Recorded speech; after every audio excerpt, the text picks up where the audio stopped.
Hello student, this is Prathamesh and I welcome you all to the Toship tutorial. पिछले कुछ lectures में हमने memory interfacing के related जो बेसिक्स है वो बहुत अच्छे तरीके से अंडरस्टैंड कर लिए हैं। अभी अपना जो नेक्स्ट टारगेट बनता है वो टारगेट बनता है कि जो क्वेश्चंस आते हैं डिजाइनिंग के ऊपर, मेमोरी इंटरफेसिंग के ऊपर यूजिंग 8051 उसको सॉल्व करना। तो इस वीडियो के अंदर हम लोग डिटेल में अंडरस्टैंड करेंगे कि इन केस अगर एक्सटर्नल मेमोरी गिवन है in terms of RAM and ROM और उसको इंटरफेस करने के लिए बोला है 8051 के साथ, तो उसका इंटरफेसिंग के स्टेप्स होते क्या है। तो let's get started. Take your notebook, take your pen and give the heading memory interfacing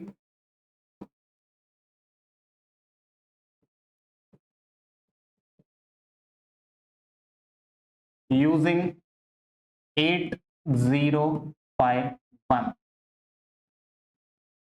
So first we need to understand what is the need of memory interfacing. Sometimes question हो सकता है why you need memory interfacing. Okay, तो ये reason जो है हमने इससे पहले भी बहुत बार डिस्कस किया है, एक बार रिपीट कर रहा हूं। जो अवेलेबल मेमोरी है 8051 के पास, तो 8051 के पास कितना अवेलेबल मेमोरी है? 4 KB OTP रोम है, 128 बाइट का रैम है। If in case this available memory is not enough, is not sufficient to store the data, then 8051 क्या करता है? एक्सटर्नल मेमोरी को इंटरफेस करता है।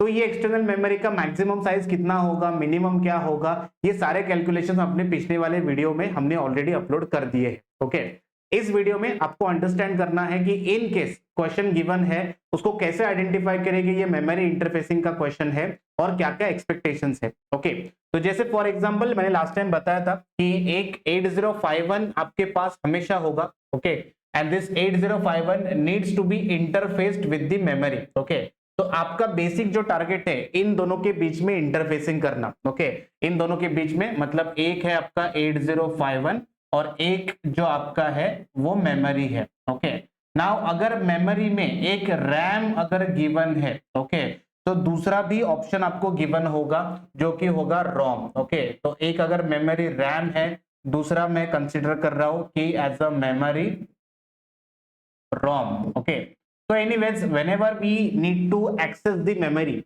मेमोरी को एक्सेस करने के लिए मेरे पास जो ऑप्शंस अवेलेबल है वो है buses, address bus, data bus, control bus. ठीक है, इनको छोड़ के और क्या रिक्वायरमेंट होगी? देखो एट ए टाइम तो दोनों मेमोरी यूज नहीं होंगी, कोई एक ही मेमोरी यूज होने वाला है, तो सिलेक्शन करना पड़ेगा। इस सिलेक्शन के लिए मुझे क्या लगेगा? इसके बीच में कुछ सर्किट लगेगा जिसको हम लोग एज ए डिकोडर करके बोलते हैं। ओके, तो जरा डिटेल में अंडरस्टैंड करेंगे कि इस क्वेश्चन को सॉल्व कैसे करना है। एग्जाम में 100% क्वेश्चन आता ही है। ओके, कुछ लोगों को 10 मार्क के लिए, कुछ को 6 मार्क के लिए, 4 मार्क के लिए करता है, बट ये थोड़ा लेंदी है, इसका प्रोसेस थोड़ा लेंदी है। ओके, तो इसको जब सॉल्व करोगे तो डेडिकेशन से सॉल्व करना, डेफिनेटली पूरे मार्क्स तो मिल ही जाएंगे। फाइन, तो यहाँ पे मैंने आपका एक बेसिक क्वेश्चन लिया है जो पेपर से ही है।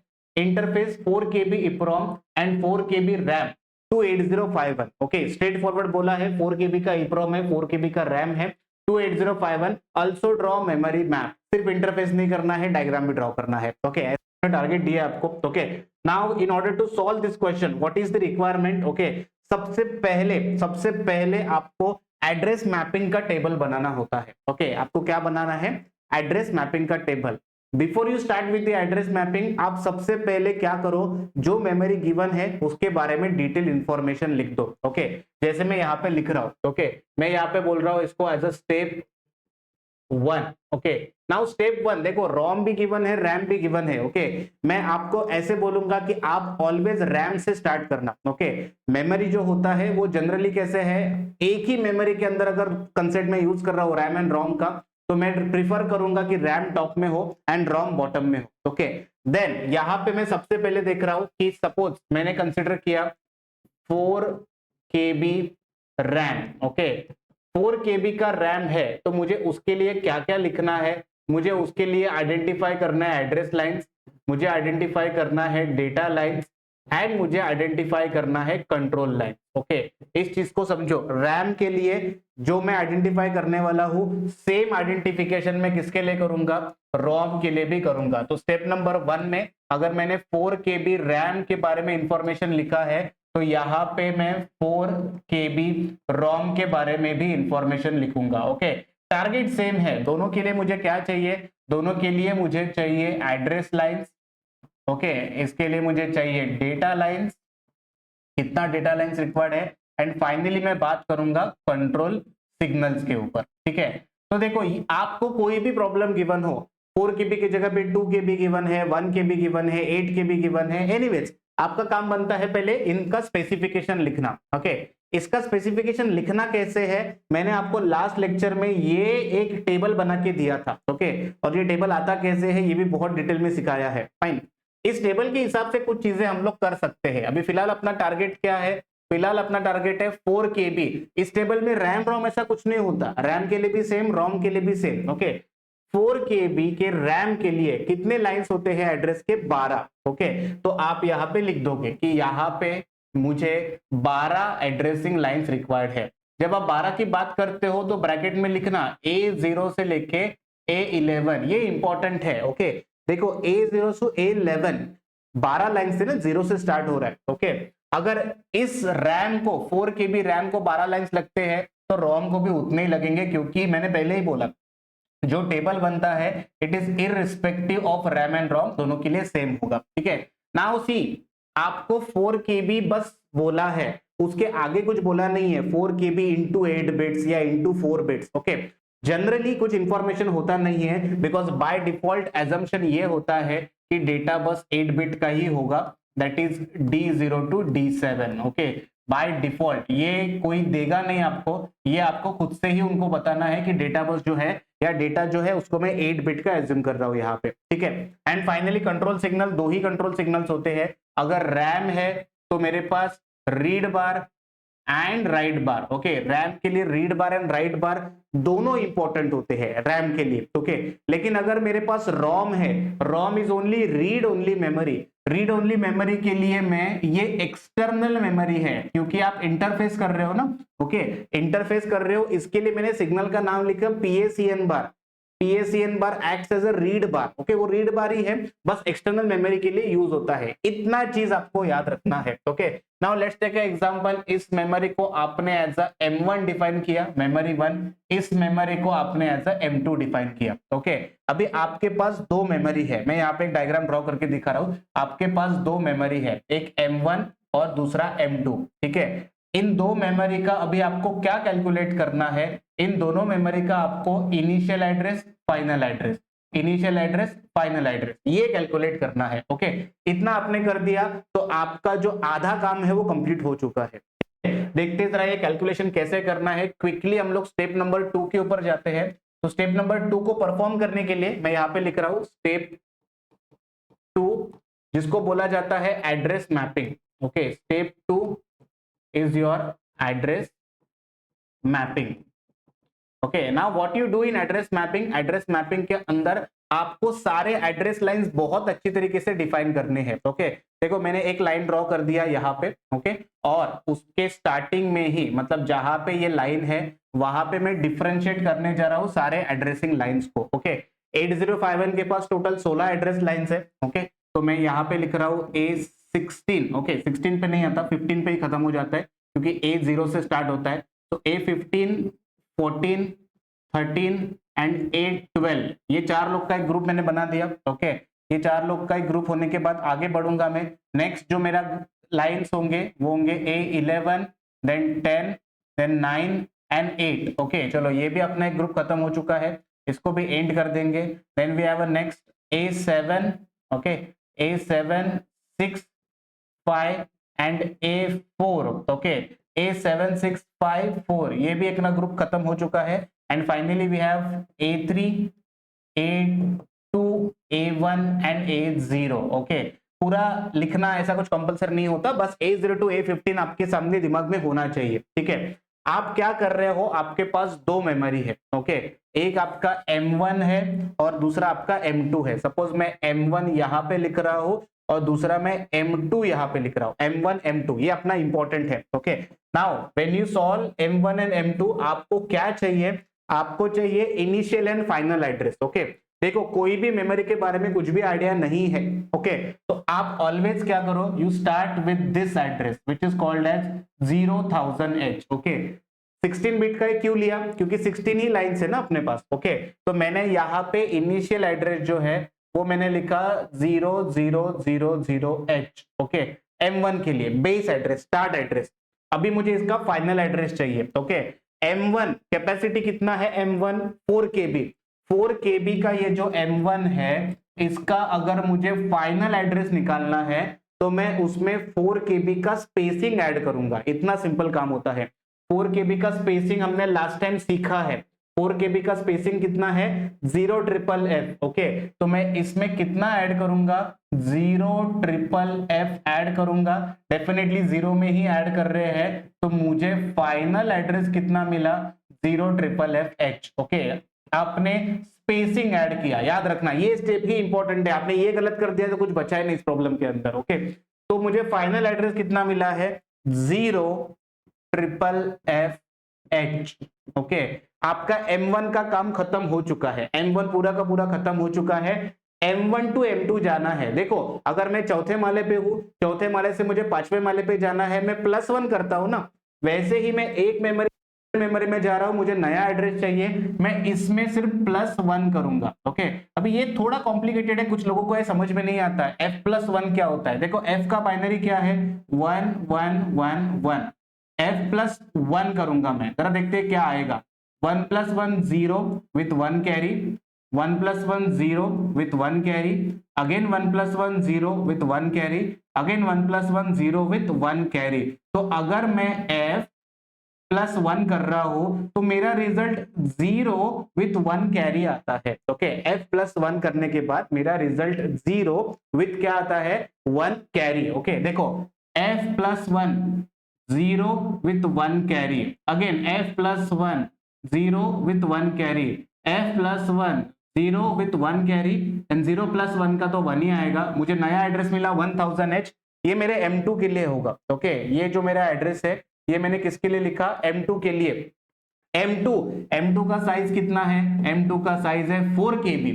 वापस इनिशियल टू फाइनल के लिए मैं M2 में क्या करूंगा, स्पेसिंग ऐड करूंगा, और 4 KB का स्पेसिंग कितना है अपना, 0FFF। Okay, so now you add 0FFF in this।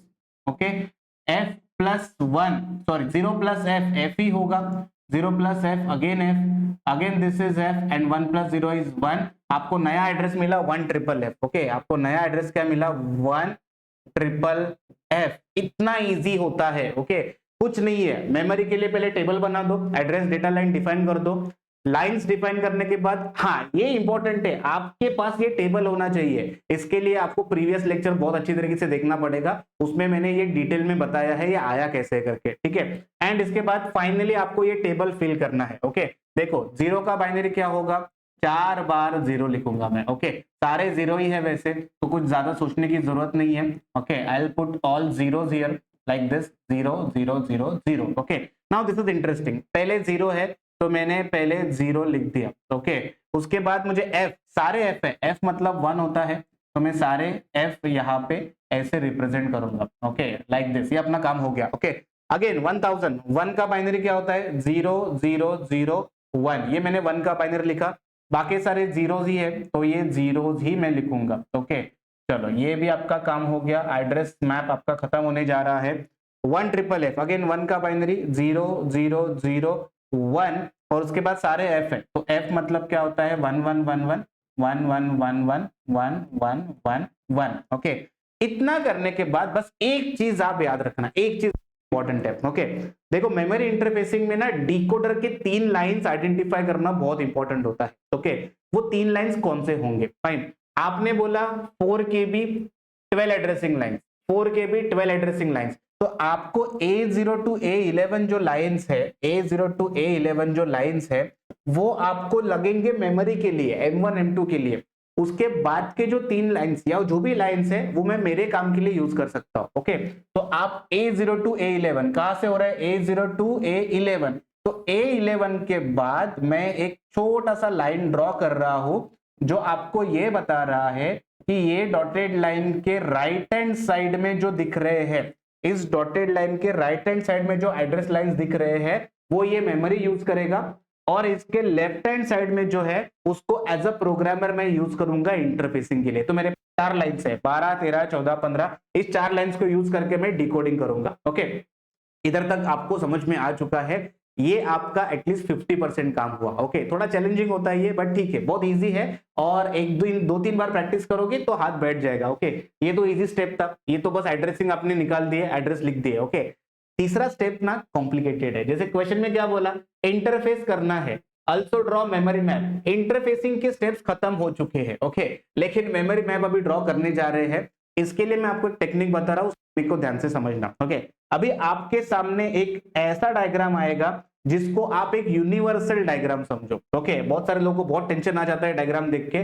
This is a fixed diagram. Fixed मतलब कोई भी इंटरफेसिंग का प्रॉब्लम आ जाए, कोई भी इंटरफेसिंग का प्रॉब्लम, ये डायग्राम फिक्स है, ये ही एज इट इज ड्रॉ करना है। ओके, क्या करना है, बड़ा सा 8051 ड्रॉ करना है। ठीक है, उसको VCC supply and ground supply देना है। ठीक है, लेफ्ट हैंड साइड में क्रिस्टल कनेक्ट करना है 12 मेगाहर्ट्ज का, बोला नहीं है, हम अपने हिसाब से ले रहे हैं। एक रीसेट सर्किट लिया, RC circuit, and EA bar connected to ground. क्यों? क्योंकि मेमोरी इंटरफेसिंग है, एक्सटर्नल मेमोरी है, तो ईए बार को मैं क्या करूंगा, ग्राउंड करूंगा। ये हो गया आपका मेन काम। फाइन, राइट हैंड साइड में आपको क्या करना है, राइट हैंड साइड में आपको ये तीन जो आईसी है ये इंपॉर्टेंट है। ओके, देखो, एक तो सबसे पहले आपका बस मल्टीप्लेक्स्ड होता है AD0 to AD7, तो इस मल्टीप्लेक्स बस को डीमल्टीप्लेक्स करने के लिए, मतलब सेपरेट करने के लिए, मेरे पास है 74373 डीमल्टीप्लेक्सर। ओके, एड्रेस बस को बफर के थ्रू भेज रहे हैं 74244, एंड अगेन जो बस यहां से डीमल्टीप्लेक्स होने वाला है उसके बाद मैं यूज कर रहा हूं यहाँ पे bi directional buffer. Okay, 74245। Fine, अभी इसके बाहर जो आ रहा है ये है higher order address bus A8 to A15।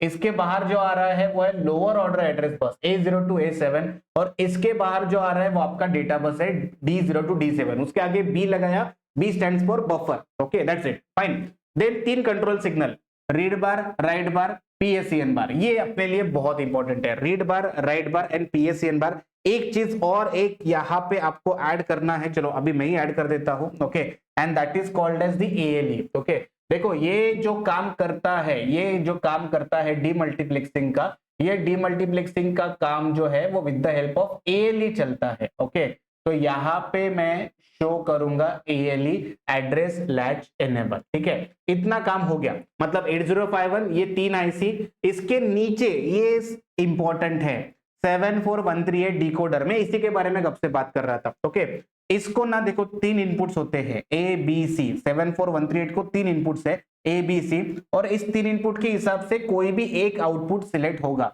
ये 3S to 8 डिकोडर है, तीन इनपुट 8 आउटपुट होंगे, O0 O1 O2 3 4 5 6 7, मतलब 8 आउटपुट्स है। एट ए टाइम कोई एक आउटपुट चालू रहेगा। ओके, आपके प्रॉब्लम में दो मेमोरीज थे, इसके लिए मैंने दो बॉक्स ड्रॉ करके रखे हैं जो इंडिकेट कर रहे हैं दो memories. Okay, this is how the diagram is like needs to be draw.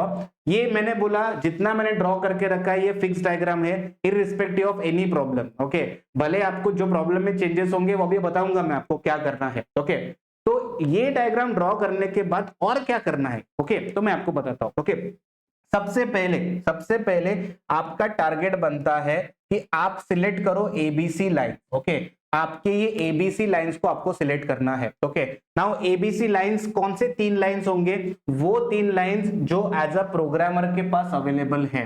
तो प्रोग्रामर के पास ये लेफ्ट हैंड साइड के तीन लाइंस अवेलेबल है, 12 13 14। ओके, मैंने ये तीन लाइंस यहाँ पे यूज किए, A12 A13 and A14, A12 13 14, ये तीन लाइंस मैंने यूज किए एज अ ABC के लिए। ठीक है, अभी चलो इतना काम तो हो गया। अभी ये डिकोडर क्या बोलता है, अगर इसको काम करना है तो उसके ये E1 बार E2 बार इन दोनों को ना आपको ग्राउंड सिग्नल मतलब जीरो सिग्नल देना है, और E3 को आपको VCC या +5 वोल्ट देना है। अपने पास कोई एड्रेस लाइन बचा क्या, अभी 12 13 14 तो यूज हो गया, 15वां लाइन बचा है। 15वां लाइन का स्टेटस देखो, थ्रू आउट जीरो है। थ्रू आउट जीरो मतलब वो एज अ ग्राउंड है। तो मैं क्या करूंगा, E1 बार E2 बार इसको मैं क्लब कर, ओके, इसको मैंने क्लब कर दिया, एंड क्लब करके मैंने एज अ उसको A15 लाइन को दे दिया। ओके, क्लब करके ही मैंने उसको क्या कर दिया, A15। तो मैंने सारे लाइंस यूज कर लिए, जितने एड्रेस लाइंस अवेलेबल थे वो सारे। आप बोलोगे अगर ये लाइन बचा ही नहीं है तो कुछ नहीं, इसको और इसको दोनों को ग्राउंड करेंगे। अभी देखो E3 के लिए मेरे पास कुछ लाइन बचा ही नहीं, तो मैं क्या करूंगा, इसको स्ट्रेट फॉरवर्ड VCC को कनेक्ट कर दूंगा, क्योंकि मेरा टारगेट वही है, ये पॉजिटिव 5 वोल्ट पे काम करता है, ये दोनों ग्राउंड होने चाहिए। ठीक है, चलो इतना काम हो गया। इतने काम में हमने क्या क्या सीखा, डिकोडर के 3 इनपुट सिलेक्ट कर दिए, डिकोडर का पूरा ऑपरेशन परफॉर्म किया। Okay, now what next. Okay, एक चीज समझो, यहाँ पे मैं आपको डिकोडर का टेबल बना के दे रहा हूँ कि डिकोडर काम कैसे करता है। ओके, तो डिकोडर में आपके पास ABC ऐसे 3 लाइंस है। ओके, नाउ ABC ऐसे 3 लाइंस आपके पास डिकोडर में है, जो मैं यहाँ पे ड्रॉ कर रहा हूँ। And after this ABC, one output is selected. So this is A, this is B, this is C, and depending on that, output will be selected. Okay. Now how this table is made? आप alternately 0 1 लिखो, 0 1 0 1 0 1 and 0 1. Okay. फिर 2 times 0, 2 times 1, 2 times 0, 2 times 1, and then 4 times 0 like this, and 4 times 1. अगर आप ठीक से देखोगे ये 0 to 7 का बाइनरी लिखा है, ज्यादा कुछ बड़ा काम नहीं था। ओके, इट जस्ट 0 to 7 का बाइनरी। ओके, तो when your input is 0 0 0, decoder का O0 बार सिलेक्ट होता है, फर्स्ट आउटपुट सिलेक्ट होता है। Okay, when it is 0 0 1, decoder का O1 बार सिलेक्ट होगा। ओके, एंड लाइक दैट आपका डिकोडर का एक एक आउटपुट सिलेक्ट होगा depending on your input. Okay, आपका जो इनपुट है उसके हिसाब से यहाँ पे आउटपुट सिलेक्शन होने वाला है। ठीक है, अभी आप बोलोगे ये सब हम लोग क्यों कर रहे हैं, क्योंकि देखो आपके पास 2 मेमोरी है ना, एक रैम है एक रोम है, एट अ टाइम कोई एक ही सिलेक्ट होगा, तो ये जो सिलेक्शन है ये पूरा का पूरा सिलेक्शन डिकोडर के ऊपर आता है। ओके, तो डिकोडर क्या बोलता है, अभी आप ABC लाइंस को देखो। ठीक है, ABC लाइंस किसके लिए देखूंगा मैं, पहले M1 के लिए देख रहा हूं मैं। M1 के लिए ABC लाइन मतलब कौन है आपका, आपका ये 12 13 एंड 14, ये आपका ABC लाइन है। ABC लाइन का स्टेटस देखो क्या है, 0 0 0। M1 के लिए स्टेटस क्या है, 0 0 0 0 0 0, मतलब क्या होता है, फर्स्ट आउटपुट सिलेक्ट होगा। ओके, तो मैं क्या करूंगा, ये जो मेरा डिकोडर दिख रहा है O0 बार, इसका फर्स्ट लाइन जो है ये मैं स्ट्रेट फॉरवर्ड यहाँ पे कनेक्ट करूंगा चिप सिलेक्ट बार को। ओके, जो चिप सिलेक्ट बार होता है डिकोडर का, उसको हम लोग उसको एज इट इज क्या करेंगे, कनेक्ट करेंगे। ओके, ये टास्क होता है आपका, जब डिकोडर में आप काम करते हो तो आपको इसी चीज के ऊपर काम करना होता है कि प्रॉपर आउटपुट सिलेक्ट करना और उसके हिसाब से चिप सिलेक्ट करना। ओके, अभी वापस देखेंगे ABC लाइंस का स्टेटस दूसरे मेमोरी के लिए कितना है। ABC लाइन का स्टेटस M2 के लिए 0 0 1 0 0 1 0 0 1, मतलब किसका बाइनरी है, 0 0 1 मतलब O1।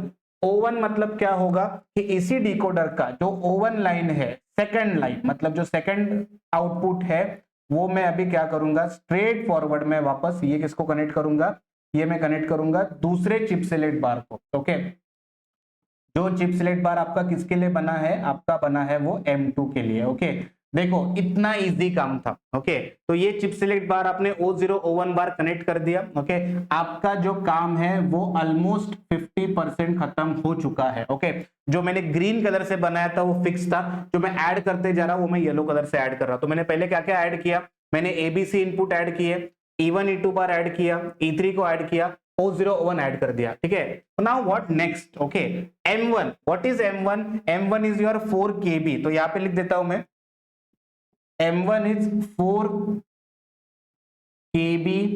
4 KB का क्या है, हमने कंसीडर किया है RAM. Okay, what is M2, M2 हमने कंसीडर किया है 4 KB रोम। ओके, क्वेश्चन में जो दिया है उसके हिसाब से बोल रहा हूं। ओके, क्वेश्चन में अपने पास 4 KB EEPROM एंड रैम था, तो चलो EEPROM लिख देते हैं, नहीं तो लोग टेंशन में आ जाते हैं, उधर EEPROM बोला इधर रोम क्यों है। Okay, so I will take this as 4 KB EEPROM। Okay, क्या फर्क पड़ने वाला है, ओके, इरेजेबल प्रोग्रामेबल है, बस दैट्स इट, और कुछ नहीं। ओके, नाउ एक एक मेमोरी के लिए ऊपर से जो लाइंस आ रहे हैं वो लिखेंगे। जैसे फॉर एग्जांपल देखो 4 KB का रैम था, 4 KB रैम के लिए A0 to A7 lines required है, आने ही वाले हैं, लिखेंगे। ओके, लेकिन आपने बोला A8 to A11 ही लगेगा। ओके, आपने क्या बोला, A0 to A11, उसमें लोअर ऑर्डर क्या होता है, इसमें लोअर ऑर्डर होता है A0 to A7 and higher order होता है A8 to A11। ओके, बस वही डायग्राम में दिखाएंगे, डायग्राम में यहाँ पे शो करेंगे। ये लोअर ऑर्डर हो गया, हायर ऑर्डर से मैं लिखूंगा A8 टू A11, जो आने वाले हैं वही लिखेंगे। डेटा बस से मैं कंसीडर करूंगा D0 to D7, that's it. Okay, now this is RAM.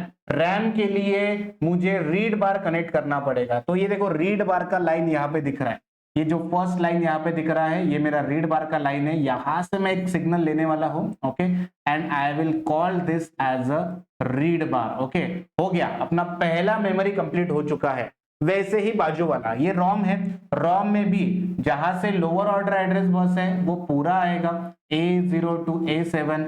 Higher से अगेन 4 KB का ही है, इसके लिए A8 टू 11 आएगा, एंड डेटा बस के लिए D0 टू D7 आएगा। ओके, नाउ रोम में हमने स्टार्टिंग में लिखा था, इफ यू रिमेंबर, रोम में हमने ऐसा लिखा था कि PSEN बार कनेक्ट होता है रीड बार की जगह पे। ओके, तो ये PSEN बार का जो सिग्नल है उसको मैं कनेक्ट करूंगा डायरेक्टली यहाँ पे, and I will call this as PSEN bar. Okay, which is nothing but as a read bar ही होता है, कुछ अलग नहीं है वो।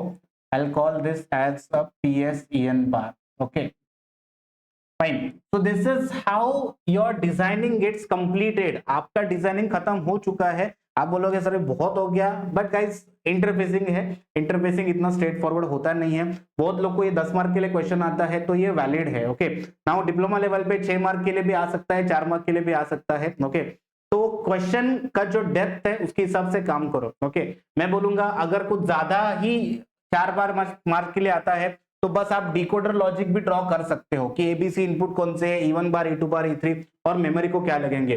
जो बाकी स्ट्रक्चर ड्रॉ करके रखा है वो फिक्स स्ट्रक्चर है, वो कभी चेंज नहीं होता है। ओके, बस ये अंदर के lines, memory specification and decoder, यही इंपॉर्टेंट होता है। तो बहुत सारे कॉलेज में बस डिकोडर ही ड्रॉ करते हैं एंड आगे उसके मेमोरी कनेक्ट कर देते हैं। फाइन, आई होप आपको ये बहुत अच्छी तरीके से समझ में आ चुका है। माइक्रो कंट्रोलर का कोर्स जो है वो अपने एप्लीकेशन पे अवेलेबल है। ओके, इफ यू वांट और इसमें और आपको कुछ समझना है, अंडरस्टैंड करना है, बेसिक समझना है, तो सारी चीजें टोशिप ट्यूटोरियल एप्लीकेशन पे हमने सिखाई है एंड बहुत सारे बच्चों ने ऑलरेडी परचेस किया है। ओके, तो इफ यू फील कि इसके आगे प्रोग्रामिंग वगैरह ये सब टॉपिक्स आपको बहुत अच्छे से समझने हैं, ऐसे ही तरीके से समझने हैं, तो मैं रिकमेंड करूंगा guys, do download Toship tutorial application. Application के ऊपर माइक्रो कंट्रोल एप्लीकेशन, ये बेसिकली जो EXTC पीपल है उनके लिए, जो इलेक्ट्रिकल है उनके लिए डिजिटल वाला जो DTM सब्जेक्ट है वो भी अपना, नॉट DTM बेसिकली, इसका ही जो वर्जन आता है DEM करके वो भी प्रेजेंट है। तो ये सारे कोर्सेस आपके लिए अवेलेबल है और इसी फैशन में आपको सिखाए गए हैं, तो डेफिनेटली उसका आप लाभ उठाइए। फाइन, तो आई होप ये मेमोरी इंटरफेसिंग आपको बहुत अच्छी तरह समझ में आ चुका है। जो भी आपके सजेशंस हैं वो आप प्लीज कमेंट सेक्शन में लिख सकते हो, सो दैट हम लोग और इंप्रूव कर सके। तो गाइज मिलेंगे वापस से किसी नए लेक्चर में नए कंसेप्ट के साथ। Till then keep learning, keep practicing. Thank you.